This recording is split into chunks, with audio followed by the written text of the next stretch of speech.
Hey guys, what's up? This is Funachos, and in this video we're going to go over single raised pot in position pre-flop raiser delayed C betting. And again, this is going to be quite an interesting mode because there is going to be a lot of things that we can do in order to exploit our opponents, as we'll see in the data in like the second. I guess like it's the fourth side, but like the second point here, like the pool plays this one relatively weak as the out of position player, and therefore we can do a lot of exploiting. First we go into equilibrium, then I'm going to show you guys some data. We're going to do some strategy development, and in this case we're specifically going to do some sim work. And the sim work will show you guys how subtle changes in out of position strategy can lead to very big deviations in our strategy, very large exploits. All right, so first of all, here you can see that the betting frequency is going to be more or less the same on most of the textures. So no massive differences. There's slight differences. On some textures we're going to be betting a little bit more, some textures a little bit less, but nothing too significant. And most of the differences you actually see in how the pool plays and how we should play versus how the pool plays. As I'll show you in a sec. So take this in for a second, but don't spend too much time on it, trying to understand why this is the way it is. It's much more important that you understand how the pool's playing. All right, so the pool overfolds and under raises versus delayed C bets. This is a very common trend, and you'll see this in every pool. Like even the pools that are defending most, like the Bodok, Ignition, like the US segregated pools, they tend to defend quite a bit, but still that pool is overfolding versus specifically a small delayed C bet and under raising significantly. You can see that here as well. Versus a quarter pot bet, the pool folds as often as a solver is versus a half pot bet. So you can see that immediately that the pool is overfolding quite significantly, and you can see here the difference between the folding frequencies of the pool and the solver are significant. Same thing goes for the raising frequency, and then here you can see still overfolding, and versus the larger sizes still overfolding. Now, to be fair, like the gap is closing a little bit, and especially for the larger sizes, pool gets closer and closer every year that I've done this research. So keep that in mind, and especially if you're playing in competitive environments, like let's say you're playing 1K or 2K on most sides, I wouldn't expect massive overfolds, although you can still expect a slight overfold here and slight under raise here. But if you're playing in most other pools, then this will be true. All right, so what we're going to do now. Oh wait, one more thing. The pool overfolds versus check bet and overbluffs in check bet. So in other words, if we have a weak hand on the turn, we are incentivized to bet it ourselves, as those hands under-realize a bit on the river as we face a bet more often, right? So let's say we have king queen as an example, king queen high on the turn, and let's say the solver is checking that most of the times, but then once it checks back on the turn, if it faces a bet on the river, it's folding the majority of the times. Then the moment that you are facing a bet on the river more often, the EV of checking on the turn goes down. Does it make sense? So if we have king queen high, in other words, if we have a hand that is folding versus a bet on the river always, then we are like the checking EV of the turn goes down. If the pool is overbluffing. So again, I'm just going to reiterate that we have king queen. If we check back and we face a bet, then we always fold. Let's just assume that is true. And if our opponent just bets always, we are folding always, and so checking becomes a horrible option. That's like basically what I'm saying. In other words, you're not realizing the same amount of equity because your opponent is going to be betting the river too often. That's one, right? And the other side of it is your king queen might function better as a bet because your opponent is going to overfold the turn, under raise the turn, and overfold the river subsequently. So like the weaker hands favor betting slightly more. Let's say the middling hands, like the second, third pair type hands, those are fine checking because you just get an overbluff on the river and just click call. So you check back turn and you click call the river. And sometimes you need to raise those hands, by the way, but that's a different story. All right, so I'm going to load up PIO and I'm going to show you guys what this looks like, in particular what this looks like on different flops, turns, and rivers. All right, so here we are button versus big blind in a single raised pot, and I'm opening 9-6-3 here, 2-tone. This would be a board where, as the in-position player, you're going to check quite often, as you have all these higher cards that are not great, and then it connects with like the 9-6-3 quite often, like because he has all these hands that we don't really have, and so we want to bet bigger and just basically bet like 10s and up and some strong 9s, but we don't really want to bet smaller pairs like pocket 4s or pocket 7s as often. All right, so we check back and then we get to a turn, and let's say we go to a 5 of hearts, right? Betting frequency is quite substantial. Maybe we just go for a slightly different one, 4-4. Let's go for the 4. Create a subtree. So what we are doing now is we're going to say, okay, from this point on, I want to build a new tree. So everything that happened before is just fixed. Like we are going to throw this away. We're going to cut this part out and then start and build a new tree. And the reason we do that is, well, 2 reasons. One is you don't have to node lock the flop and everything. And because otherwise, if you make some changes in the flop strategy, then what the solver is going to do, it's going to, let's say you say that the out of position player, the big blind, is going to make a mistake on the turn. What the solver will do is it will realize that it is forced to make a mistake on the turn, and so it will change its flop strategy to make sure that it doesn't end up in that node as often. So that is one thing, and you can fix that by just not locking everything, but now you don't have to, which is great. And then the second thing, and this is like the main thing, is because the tree is a lot smaller now, we don't have to solve the flop again and everything.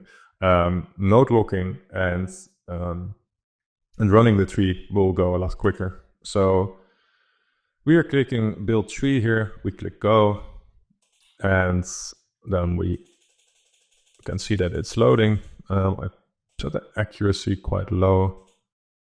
I'm actually going to put that at half a big blind. Let's see. It is picking like a bunch of different bet sizes.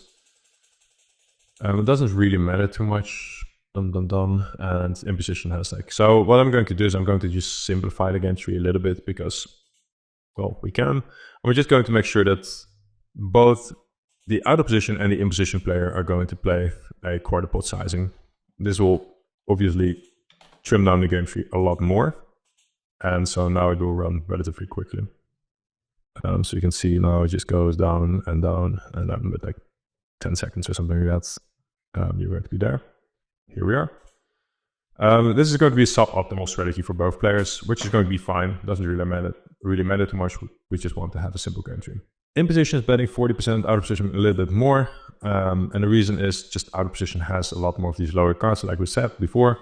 So this is just a board where if you go into the range explorer, you'll see in the equity graph that the out of position player is doing quite okay. Like he has the top of the range. The in position player has the bottom of the range, but that doesn't really matter too much. Because obviously it's the top of the range that you want to have. And so you're allowed to bet very often as the out of position player.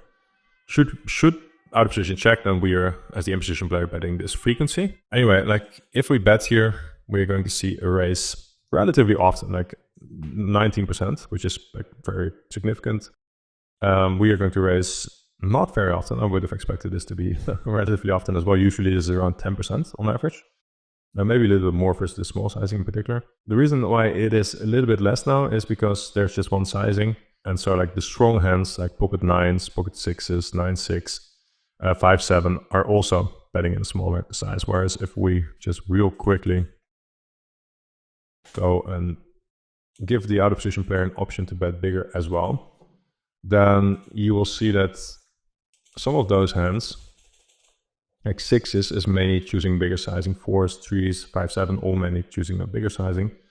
Pocket 9s is still block betting, and the reason is you block calls, right? So like if you have 2 9s in your hand, you don't want to bet very large, because if you bet very large, then the main calls that you're going to be finding are like these ones, the 9s, and you block that very heavily, whereas these ones are like more indifferent. So in other words, if you have 2 9s in your hand and you're overbetting here, you're just getting way too many folds. So this is the perfect hand to mix in as a block bet. Anyway, block betting, and now you can see it just goes up quite a bit. And the reason is, if you have multiple bet sizes, what the solver will do is it will make sure that there's some strong hands that make it into the smaller bet size, as you can see here. So pocket 6s sometimes, pocket 9s quite often, 5 7 sometimes going to block bet, but mostly 9 6 block betting.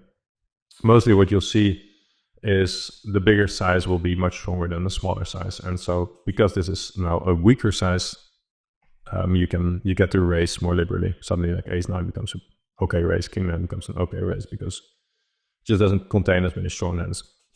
And again, if you give it just one bet size here, then what will happen is all those hands that make it into that big bet size will now be forced to bet smaller, and therefore we can't raise as often. I didn't expect it to be this significant, but whatever. All right, so here we are. Now what we want to do is we want to say, okay, let's just lock this. So we're just going to lock all hands for the out of position player and make sure that he is not able to change his strategy at all. The reason we do that is because if we are going to say, let's say he checks, we bet small, and we're going to node lock this node. Let's say that we are going to, well, let's do it. Let's say that check raise is 19. Let's just go ahead and say that the average reg is just going to get to 9 there. And so he's not overfolding at all. We just want to node lock that he's under check raising, which we can see in the data. So we lock that, lock. Cool, here we are, 9%. Should we have not locked this probing strategy, then what would happen is when it's forced to make a mistake versus a delayed C bet, so it was forced to make a mistake after checking, it would just say, okay, well, I'm just going to bet more often, because all of these hands are indifferent between betting and checking. But if I check these, I'm now forced to make a mistake, whereas if I bet them, I can still play my normal strategy on the rest of the hand. And so I'm just incentivized to bet them more. And we don't want that. We want to see what would the solver do if it's forced to make the mistake that the pool's making. Now, to be completely honest, part of the reason why the solver is under raising is because it is not finding hands like pocket 6s as often as a check.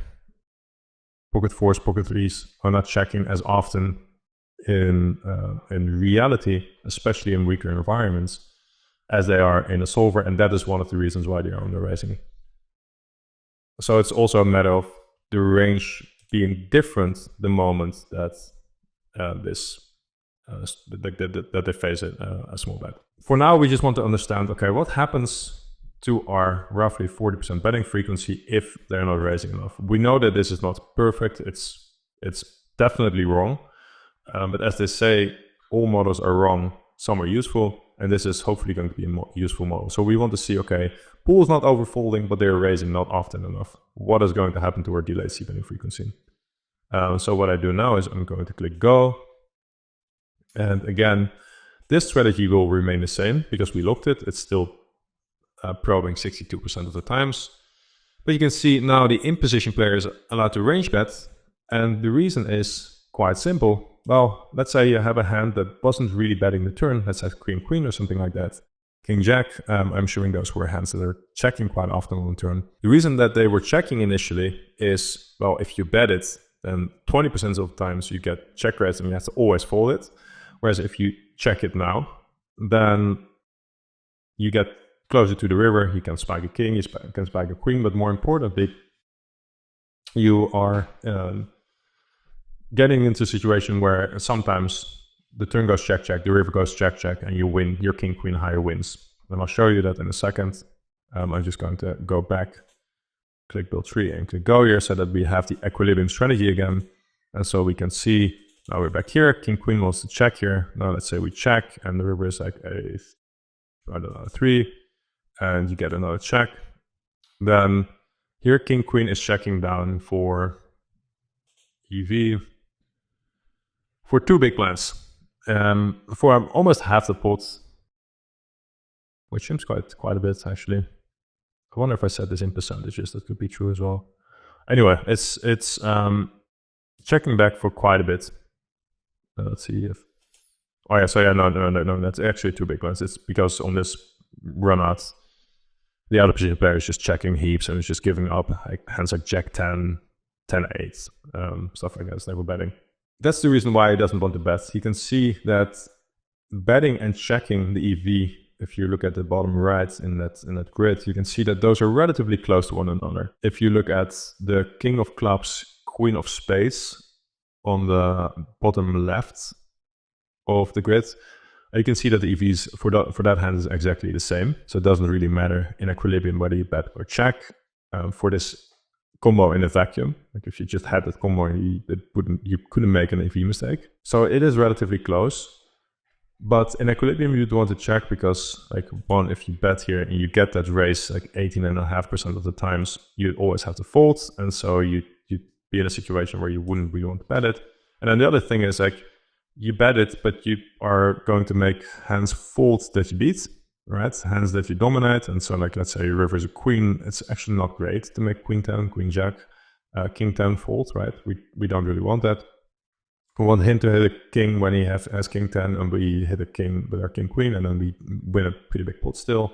And we don't really make better hands fold, like some ace 8 is folding, but that's like very, very minimal. The rest is just basically defending.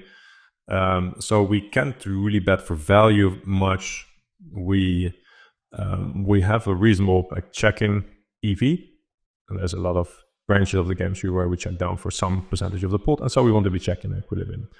Now, again, if you just say, okay, well, we need to look at this again. If you're just saying, okay, well, we are going to lower that tax, quote unquote tax of betting, which is like getting check raised from, what was it? Oh, wait, here. From 18, we said to 9, and then suddenly you bet everything. You bet your entire range. Let's play around with this a little bit, and let's say we go to 14. So only a minor check raising mistake. We click go, and still we are going to be betting. Well, like once you get into like the 75-ish region, you get really close to being able to bet your entire range. Especially if you consider that like now any minor overfold. So let's say that this almost 40 is going to be 42. So the slight overfolds, you can see that immediately we are going to be, actually I expected this to go up much more. The probably with 80% you'll be betting range pretty much. Like simplifying to a range bet here now would cost you almost no EV, if any EV at all. When we can check that real quick by just saying, okay, well, let's say given these constraints, we are just going to bet our entire range weight. Then we need to first check the EV, 18.07. And let's say we are saying, no, okay, well, we want to bet our entire range. Here, 18.07. And then like, this strategy is already locked, and then versus the small bet, this strategy is also locked. So villain won't explode you, right? Given the fact that we range bet here. Let me click go. 18.07. So given the fact that your opponent is going to be making mistakes, the EV is more or less the same. You're losing 0.5% in EV, roughly speaking. All right, so now you can see that this is relatively sensitive, right? If you make minor adjustments to your opponent's defense, then you should be playing relatively aggressively.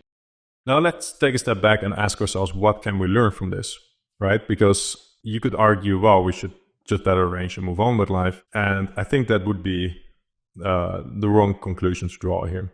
What you'd want to do is you want to be aware of the incentives that the pool lays out. In this case, they're not raising often enough, which means you're more incentivized to bet. They are overfolding versus bet, which means you're more incentivized to bet. And therefore, we are going to be betting significantly more often. Now, if we go back to the equilibrium strategy here, then what we can do is we can say, okay, we are betting more often. Let's say you're playing one hand versus a player that you know is relatively weak. You could just bet range, right? That would not be a mistake. If it's your last hand of poker, betting range would be okay. The thing is, if you're betting range here, your opponent might be able to counter that, right? So let's say that he sees that you consistently bet range. He can see that in your HUD or in a live game. He can just see that you're betting way too often in all of these little spots. Or even like if he can't really see it in your HUD that you're betting this specific now too often, but he sees that if you do these types of things too often because you're too aggressive in general, that's something that people can pick up on quite quickly, then suddenly like you leave yourself open to being exploited. And just to show you like what that exploit could cost you, 18.48 is the EV in equilibrium. Now let's say we are just going to range bet and we are letting our opponents hard exploit us. So we are saying, okay, I'm going to range bet as the imposition player. I'm just telling you right now, exploit me as hard as you can. And we'll ask a solver to do that, who can do that perfectly, obviously. 18.26. I can't remember what it was. Damn. 18.26, build tree, go, and here 18.26, and in equilibrium, you are, that's the average position, 18.41. Wait, what am I doing wrong here? Let's look at the imposition EV. I'm messing up a little bit here. I'm sorry about that. So let's say 33, like 33. I'm just going to range bet now. So again, we want to see the EV here of what would the range bet cost us if our opponent is able to hard exploit that. So let's say 32.89. Let's remember that 32.89. 32.89. You can see that the hard exploit is, well, villain is just going to check everything to us because we are just always going to bet, and then it's just going to check raise. Like you can see 57%. And you can see 18.27. So a very massive, like basically the EVs are reversed here, which is just insane. So this is the reason why in practice, you probably want to bet too often, and you want to make sure that you are, well, like a good like metaphor would be, imagine you could steal people's money by being a pickpocketer. Then like people are not really going to know, like they might lose in the end. They might like look at their pockets and they'll be like, well, I lost my wallet. I'm not sure where it is. Probably someone stole it. Maybe I dropped it. Who knows? But they're definitely not going to know that it's you. As opposed to like the range bet would be you like rob them point blank at a crowded square. Well, you might get the wallet this time. It's quite likely that you won't be able to do that consistently for some time. Sorry for the violent metaphor. It just popped into my head. All right, so that's it for this video. If you guys have any questions, definitely hit me up in the Discord and talk to you guys soon. Bye.